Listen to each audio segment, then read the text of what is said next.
Hey Growing Zone kids, it's Pastor Jason. Can you believe we're on question 25 of the New City Catechism for Kids? Today's question is, does Christ's death mean all our sins can be forgiven? And the answer is yes, because Christ's death on the cross fully paid the penalty of our sin, God will remember our sins no more.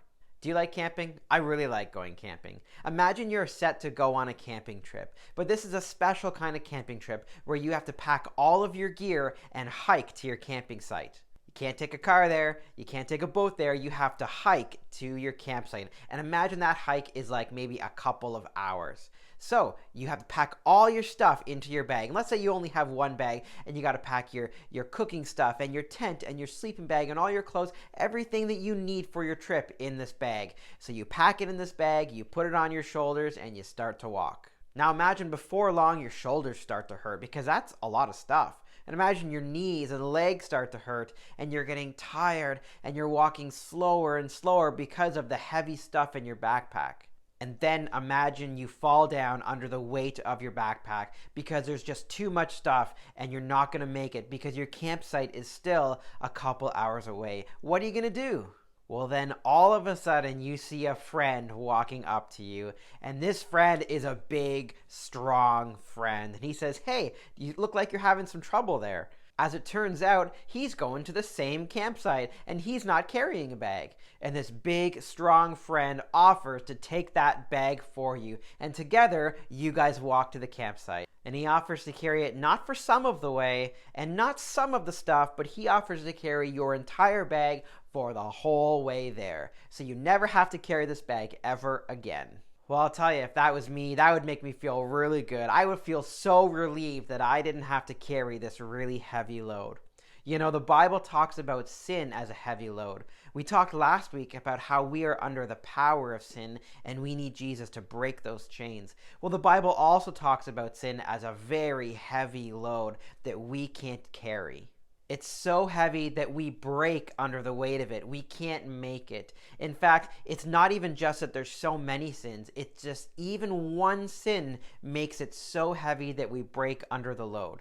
Sin is that powerful. And us humans, because we're sinners and we have a lot of sin, this is a heavy load that we have to carry. And just like you're never going to make it to that campsite if you have to carry that bag all by yourself, we're never going to be able to get to God carrying all this sin. It stops us. It's like a weight that stops us from getting to God. So let me ask you this. Is it helpful if somebody can come along and take some of your sin away?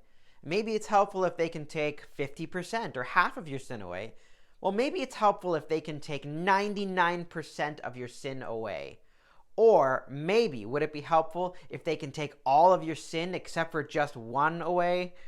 Well, the answer is no. Remember, even just one sin is too much for us to bear, and one sin separates us from God. Well, this question teaches us that when Jesus died on the cross, he took all of our sins away. Jesus fully paid the penalty of our sin. He didn't just take some of them away. He didn't just take all the really bad ones. No, he took all of them away. He fully paid the penalty of our sin. Well, that's good, but it gets even cooler.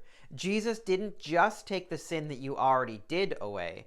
Jesus even takes a sin that you haven't done yet away. Now that's cool. God knows the sins that you have done, but he also knows the sins that you're going to do.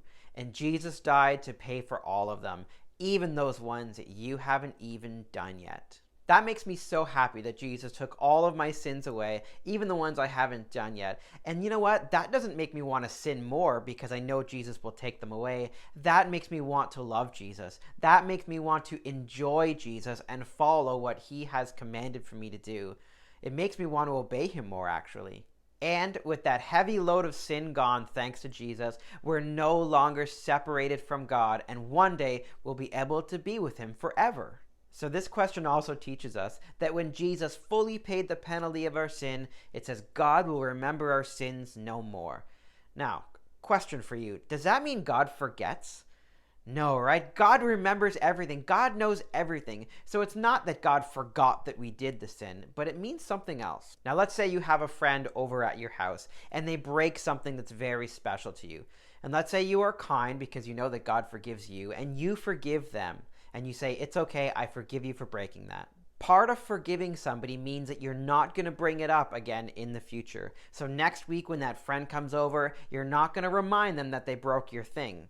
You still remember that they did it, but you don't bring it back up to make them feel bad about it. It's over. You've forgiven them, and in a way, you've kind of forgotten about it. And that's exactly what God does with our sin. It's not that he forgets that we did it, but he promises that if Jesus takes all of it away, he will never, ever, ever bring it up to make us feel bad. He will never hold it against us because Jesus has taken it away and God completely forgives us. So, Jesus fully pays the penalty of our sin by dying on the cross. And if we trust in him, we get that full forgiveness. And God will never, ever, ever bring up our sin to make us feel bad. He will never hold our sin against us again if we trust in Jesus. Now that's good news.